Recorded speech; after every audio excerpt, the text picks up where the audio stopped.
Esse vídeo aqui é um alerta para sua vida. E ele não é simplesmente como aqueles alertas que você escuta no domingo de manhã na igreja, uma mensagem bonita para falar com você. Não.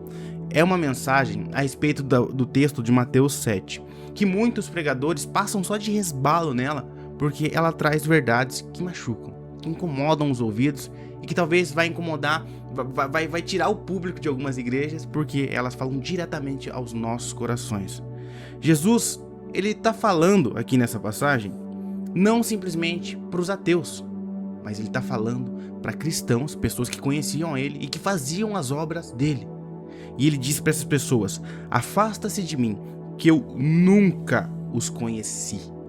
Nunca. Jesus, ele não tá falando aqui tipo assim, eu quase não os conheci, ou olha, você quase acertou, quase que você foi 100%. Não. Ele tá falando nunca, tá ligado? E nesse vídeo eu vou mostrar pra você 3 sinais tirados dessa passagem aqui que Jesus tá falando, que indicam que você pode estar nesse grupo mesmo sem saber. Então presta atenção, que essa é uma mensagem de Deus pra você, e esse pode ser o vídeo mais importante que você vai assistir nesse ano todo. E pra quem não me conhece, eu sou o Alisson, e nesse canal eu trago as verdades bíblicas, as dificuldades teológicas, de uma forma bem simples, tranquila e desenhada, de uma forma que você vá entender. Então já se inscreve no canal, deixa o seu like e compartilha esse vídeo com um amigo que precisa ouvir. Mas antes da gente continuar, eu quero te dizer uma coisa séria. Se durante esse vídeo você já sentiu assim, cara, eu tô com medo de estar nesse grupo, eu tô com medo de ser uma pessoa que vai ouvir esse nunca de Jesus, eu recomendo você fazer o teste espiritual que eu deixei aqui no primeiro link na descrição. Ele leva menos de 1 minuto para você fazer, e ele foi feito justamente para você identificar aonde você está errando com Deus e como você deve melhorar. E logo no final desse diagnóstico, eu preparei o material Firmes até o Fim, que é um passo a passo para quem quer realmente começar uma caminhada com Deus, da forma certa, correta e de uma forma que agrade a Deus. E não só viver uma vida com Deus de aparência. Mas então vamos lá. E o primeiro sinal é que você tem uma religião, mas não tem um relacionamento com Deus. E qual que é a diferença dos dois aqui? Eu vou te explicar. A religiosidade não tem nada a ver com a igreja, de ir à igreja, de viver sem religião, por exemplo, para as coisas darem certo. Não. A religiosidade é quando você vive da aparência, é quando você só quer mostrar que você é religioso, mas você realmente não é. Aqui ó, um dos pontos da religiosidade é você ir para a igreja simplesmente para cumprir tabela, é você orar no automático, tipo, Deus, muito obrigado por esse alimento, amém. Deus, muito obrigado por esse dia, amém. No automático, simplesmente para cumprir um cheque ali na sua agenda de tarefas. É você não xingar na frente dos irmãos da igreja ou de pessoas, dos seus pais, só porque você quer mostrar que você não xinga, mas quando você vai para a escola, quando você está entre seus amigos, você xinga e não tá nem aí. Eu já fui muito assim. Ou é quando você decora versículos, por exemplo, só para quando alguém perguntar você saber, tipo, papum, papum. Só faz essas coisas aqui por religiosidade, para você mostrar uma imagem de você que você não é. Mas o que agrada a Deus, a forma correta de viver, é um relacionamento com Ele, é ter um relacionamento, aonde você, no secreto, quando ninguém tá vendo, você não desonra a Deus, você agrada a Ele. É quando você lê a Bíblia, não simplesmente para decorar uns versículos, para quando alguém perguntar você saber, mas é você ler a Bíblia por prazer, por vontade de querer conhecer mais a Deus, para ter um relacionamento com Ele. É quando você ora de verdade, quando você se quebranta, quando você fala das coisas difíceis para Deus, quando você fala das coisas boas que acontecem no seu dia para Deus, quando você questiona a Deus, Deus, por que está acontecendo isso? É um relacionamento. Você consegue entender a diferença? Não é uma vida simplesmente de aparência, mas é uma vida de um relacionamento mesmo, como se Ele fosse o nosso amigo. Porque às vezes a gente tem a noção de que Deus está muito longe. Não, Deus é um Deus relacional, um Deus que entrou na história através da vida de Jesus e se relaciona com a gente. A gente tem que se relacionar com Ele. A gente tem que fazer essas coisas por prazer e não simplesmente por aparência, para mostrar para os outros que a gente é, mas a gente não é. Então é isso. E agora para aqui e me diz, qual desses dois lados você está se encaixando hoje? Qual desses dois lados a sua vida mostra que você tá? Porque Jesus, ele disse, eu nunca os conheci. Ele não disse, por exemplo, eu nunca vi você ir na igreja, eu nunca vi você orar, eu nunca vi você não xingar na frente dos outros. Não, ele disse, eu nunca os conheci. E isso é uma questão de intimidade. É uma palavra conheci, é conhecer a pessoa. Quando eu conheço a minha esposa, por exemplo, eu conheço, eu converso, eu troco ideia com ela, eu falo das minhas dificuldades, a gente tem um relacionamento. E quando Jesus fala isso, eu nunca os conheci, ele tá falando que ele nunca teve isso daqui com a gente, ó. Ele nunca percebeu que você, quando tá sozinho, você busca não pecar. Você não vem com aquele pensamento tipo, ninguém tá vendo, você vai e peca. E aí eu faço mais uma pergunta pra você. Olha, você tem que ser honesto, porque eu me pergunto isso também. Se eu falo com Deus, diretamente com Ele, ou se eu falo sobre Deus. Aqui que entra o ponto-chave da gente diferenciar. É se você fala sobre Deus, se você tem sabor, conhecimento de Deus, ou se você realmente tem aquele sabor dentro de você, assim, que você realmente tem a essência de ter um relacionamento com Deus, de você conversar com Ele e não falar só sobre Ele. E outras perguntas. Você busca Deus quando ninguém tá vendo? Ou você só mostra que você tá buscando Ele pra você mostrar pras pessoas que você ora também? Com aquela intenção tipo, ó, eles estão vendo que eu tô orando. Ó, essas pessoas estão vendo que eu não xingo. Ou você busca Deus mesmo, ou você vive uma vida com Ele pra fazer assim, cara, eu oro, eu não peco, eu vivo uma vida buscando a santidade por amor a Deus e não simplesmente só pela aparência. Porque qualquer um, cara, consegue mostrar uma máscara ali de que ele é cristão. Mas o que importa mesmo é quando a gente tá no nosso secreto, se a gente realmente se importa com Deus ou não. E esse foi o sinal 1. Agora vamos pro 2. E o segundo sinal é que você sente culpa, mas você não se arrepende. Presta atenção, você já esteve preso nesse ciclo aqui, onde você peca, você se culpa, você continua pecando, você se culpa de novo e você peca. E você continua nesse ciclo horrível. Eu falo pra você, eu já tive muito nesse ciclo. Em algumas coisas da minha vida, em algumas áreas, eu tô nesse ciclo às vezes. Mas é aquela hora que a gente tem que parar, botar o pé pra trás.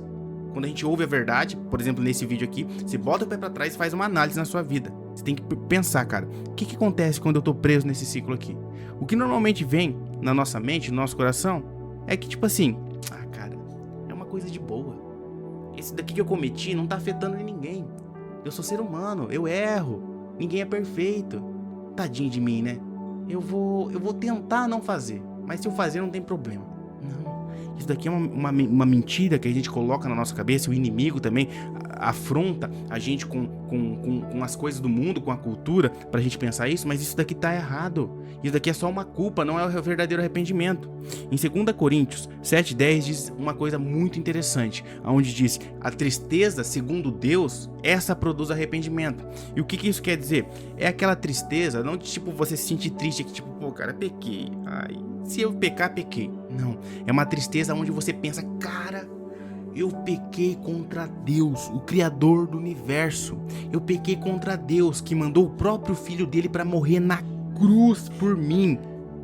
Olha só, o Filho de Deus, o próprio Deus, morre na cruz por mim e por você. É esse peso que você tem que ter quando você peca. E isso gera uma tristeza em nós. A gente fica triste, cara, eu sou imerecedor, eu sou um bagunçado que sempre tô pecando. Mas quando a gente tem essa tristeza e tem essa concepção do peso que é o nosso pecado, é aí que entra o ponto aqui que o versículo fala pra gente. É essa tristeza que gera um arrependimento verdadeiro no nosso coração. Por quê? Porque a gente entende que a gente é pecador. E a gente entende que Jesus morreu por nós. Um alto preço foi pago naquela cruz. E a partir daí a gente quer se arrepender. A partir daí a gente não quer cometer mais esse pecado. E a gente sabe que só Jesus nos perdoa. É aí que o arrependimento real cria no nosso coração. Não é simplesmente um arrependimento, ou uma culpa, um arrependimento remorsento, que você tem tipo assim, pequei, vou continuar, você vai continuar aqui. Não, o arrependimento real, ele faz aqui, ó, cara, pequei. O meu pecado foi cometido contra Deus. Deus falou pra eu não fazer e eu fiz. E o que eu faço agora? Eu vou crer em Jesus, vou me arrepender dos meus pecados e vou mudar minha vida. Vou parar de cometer o que eu tô cometendo. Então vou me voltar aqui, ó, totalmente. O arrependimento é uma conversão real. Não é você continuar o ciclo aqui do teu pecado e pecando. Não é uma culpa simples assim. É você pegar e se arrepender e dar meia volta e falar, cara, eu não vou mais cometer isso. Eu não vou mais fazer esse pecado, e você se arrepender. Entendeu? É uma mudança de vida. E a pergunta sincera que eu faço pra você: você vai continuar voltando nesse pecado que você comete? Nesse pecado que Deus tá tocando o teu coração agora através desse vídeo? Você vai continuar nesse pecado feio, esse vício podre que você continua? Cara, não trata esse vício, esse pecado, como um pecadinho de estimação. Não. Aqui um adendo que tá fora do script. Presta atenção aqui. Vou trazer 2 exemplos aqui da Bíblia. Davi, um homem de Deus mesmo, que a Bíblia cita muito ele, uma pessoa muito importante na Bíblia. Ele cometeu uma traição contra Deus e contra um amigo dele, Urias. Ele mandou esse cara pra guerra pra morrer. Ele sabia, ele colocou o cara na linha de frente pra morrer mesmo, com essa intenção, pra ele poder ficar com a mulher do cara. Olha só que pecado, cara, que Davi cometeu. E do outro lado a gente tem Judas, que traiu Jesus Cristo, entregou ele pra ser morto. Só que a diferença entre ele e Davi é que Davi se arrependeu de verdade. Depois que Davi cometeu o pecado, ele não ficou olhando simplesmente para o pecado. Ele foi correr para Jesus, que era a única solução dele. Mas só que Judas, cara, ele se emaranhou no pecado dele, que aquilo virou um remorso no coração, que ele acabou indo para a morte sem Deus. O que depende é o que você vai fazer depois que você pecar. Se você vai correr para Deus ou se você vai se emaranhar no seu pecado. Então, busque o arrependimento verdadeiro e não simplesmente um remorso. E esse foi o ponto 2. E o terceiro sinal é que a sua vida pública e a sua vida privada tem um CPF diferente. Você é pessoas diferentes. É como se fosse essa máscara aqui. A gente usa uma máscara pra gente ser cristão, mas quando a gente tá na vida real nossa, a gente não é cristão. A gente é uma pessoa totalmente diferente. É aquilo que, tipo assim, no domingo eu sou crente, nos restos da semana eu não sou. E é isso que Jesus está confrontando em Mateus 7 ali. É sobre essas pessoas. Ele não estava falando com pessoas que não conheciam a Deus. Ele estava falando com cristãos, com pessoas que diziam: nossa, mestre, a gente profetizou em seu nome, a gente fez boas obras em teu nome, a gente orou na igreja em seu nome, a gente jejuou na igreja em seu nome. Era contra essas pessoas que Jesus estava falando. E ele respondeu o que diante disso? Ele falou: vocês cometeram iniquidades. Afasta de mim, porque eu não conheço vocês. E aí que eu te pergunto, o que é isso aqui? Como que é a nossa vida no secreto? Como que é a nossa vida no dia a dia? No secreto, você tenta fugir do seu pecado ou você comete o pecado? O da luxúria. Quando você está sozinho no seu quarto, como que você usa o celular? Para uma coisa boa ou simplesmente para ver coisa que você não deve? Para ter conversas que você não deve? Para ouvir músicas que você não deveria ouvir? Para que você usa? Você tenta ser uma pessoa 100% de Deus, tanto quando ninguém tá vendo, quando as pessoas estão vendo? Na escola, para agradar os amigos, você mostra que é cristão ou você não mostra que é cristão? Você fura aquela fila, você fala mal de um professor, você fica falando fofoca, você comete bullying contra seus amigos. E aí, você é cristão ou não é cristão? Se você quer saber mais sobre escola e tal, como ser cristão, tem um vídeo aparecendo aqui. Mas é esse o ponto que eu quero chegar. As pessoas que Jesus estava falando em Mateus 7, elas tinham a linguagem espiritual. Elas eram sabor crente, mas não eram crentes de verdade. Não tinham um relacionamento verdadeiro com ele. É aí que eu te pergunto, uma pergunta sincera. Quando ninguém tá te olhando, quem você é? Quem você é? Não adianta nada, cara, a gente brincar de ser cristão. Porque Jesus vai olhar pra gente e vai falar: eu nunca te conheci. Se você não tem ele como a sua identidade de coração, se você não se vê como um filho de Deus e a partir daí você vive. Você não vive para agradar os outros, você vive para agradar a Deus. E a partir disso você vive a sua vida, no dia a dia, no cotidiano. Fora da igreja você vive como um cristão, cara. A graça de Deus, ela nos atinge, mas ela não é uma brincadeira para você ficar brincando, pensando assim: ah, já que Jesus morreu pelos meus pecados, eu vou pecar, ele já morreu pelos meus pecados. Não! Quem pensa assim não é salvo. Quem pensa assim vai ouvir aqui, ó: nunca te conheci. Então acorda. Esse vídeo aqui é um sinal. Não tem como você dizer que você nunca ouviu isso, porque esse vídeo aqui é um sinal para você parar com essa brincadeira de ser cristão. Mas você deve estar perguntando: ah, e agora, Alisson? O que eu faço? Eu tô sentindo desconforto, eu tô sentindo que essa mensagem é pra mim. E eu falo diretamente pra você: se você sentiu um desconforto, se você sentiu um medo, se você sentiu uma vontade de chorar, um aperto no coração, calma, que Deus não... tem chance ainda, Deus tá falando com você porque Ele te ama. Ele não quer dizer isso daqui pra você, Ele não quer dizer nunca te conheci.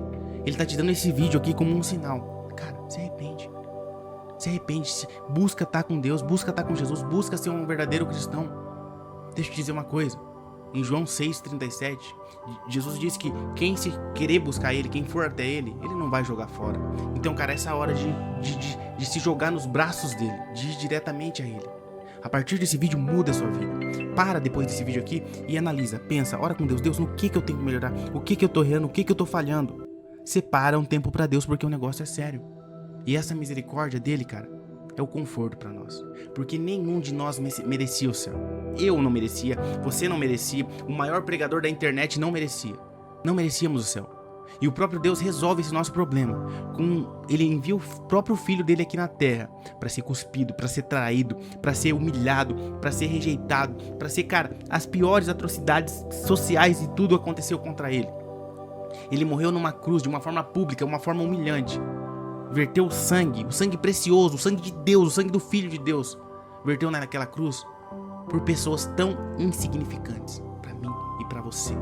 E no terceiro dia, cara, ele ressuscitou. Ele venceu quem não poderia ser vencido na nossa concepção. Ele venceu a morte. Jesus ressuscitou, tá lá no céu agora, reinando sobre essa terra para nos fazer igreja dele, para nos fazer filhos dele. Mas o que a gente tem que fazer? A gente tem que crer que ele morreu por nós. Crer que a gente não pode fazer nada para ser salvo. E somente a cruz que nos salva. Jesus morreu por mim e por você. A partir disso, esse é o ato misericordioso de Deus. Essa é a mensagem linda do Evangelho. Que nós temos salvação ainda. Que nós temos a chance de conectar novamente com Deus. Através da crença, de crer em Jesus Cristo. Então creia nele. Muda a sua vida a partir de hoje. E eu faço uma breve oração. Senhor, eu peço, em nome de Jesus, que o Senhor faça esse vídeo, essa informação que a gente recebeu, mudar as nossas vidas a partir de hoje. Que nós venhamos ser filhos de Ti e busquemos a Ti de verdade, Pai, de coração. E nos mostra, aponta o que nós devemos melhorar. Porque nós não queremos ser sabor crente. Nós queremos ser realmente um cristão, um crente em Ti, que vive e partilha do Teu amor a todo momento, a todo instante. Assim nós oramos em nome do Senhor Jesus. Amém. Eu espero que você tenha gostado. Deixe seu like, compartilhe esse vídeo aqui, que é aquele seu amigo que precisa ver do Evangelho. E pra quem não me conhece, eu sou o Alisson. Um beijo, até mais e tchau.